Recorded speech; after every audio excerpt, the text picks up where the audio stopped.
Na-turnover na sa Santa Rosa City Police Station ang sumuong suspect kaugnay ngayon sa pagpatay sa isang mag-ina dito sa Santa Rosa, Laguna noong Marso 2. Pasado alas 6 ngayong gabi nang i-turnover ng Muntinlupa City Police Station ang hindi pa pinapangalalang suspect matapos nga na sumuko sa mga tauhan ng Barangay Kupang, Muntinlupa kaninang hapon.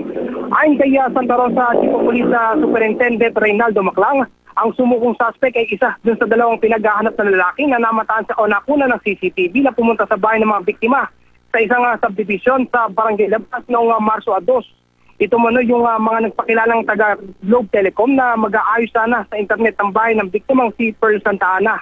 Sa ngayon ay nagpapatuloy pa rin yung sinasagawang questioning dito nga sa suspect habang hindi pa nagbibigay na anumang detalye ang hepe ng Santa Rosa City Police Station.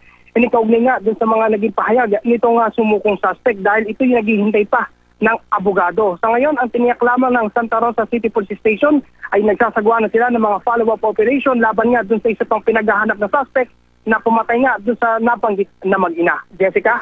Luisito, so ito yung isa doon sa dalawang mama na nakuhanan ng CCTV, no? Yung naglalakad sila sa kalsada. Isa ito doon? Tama ka dyan, Jessica. Yan yung isa doon sa dalawang lalaki na yan na rin yung bata, yan ay batay na rin doon sa naging pahayag sa atin itong si Superintendent Reynaldo Maclang. Ang sa ngayon, ang hindi pa niya makumpirma sa atin kung inamin ba nitong nasumukong suspect na siya talaga yung pumatay dito nga sa mag-ina dahil naghihintay pa ito ng abogado para nga bago nga magbigay ng kanyang judicial statement, Jessica. Okay, pero ano raw ang dahilan? Bakit siya sumuko? Walang ibinigay sa atin informasyon yung hepe ng Santa Rosa City Police Station.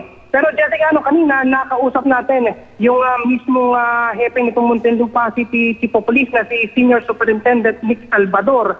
At ang binigyan niya na pahayag sa atin, ang sinasabi ay posible daw na nakonsensya itong ang suspect. Ang hindi lang niya makabi sa atin kung inamin ba na siya talaga pumatay. Pero ang binigyan niya na term sa atin, Jessica, ay nakonsensya daw. At ito ay dahil sa naninirahan lang ito sa Alabang Muntinlupa, kaya nagawa daw na sumuko doon sa may bahagi ng Barangay Kupang na sakop din ang nabanggit na lungsod. Jessica? Okay, maraming salamat sa iyo, Luisito Santos. Antayin pa namin ang iba pang mga detalye. Luisito Santos, DZBB.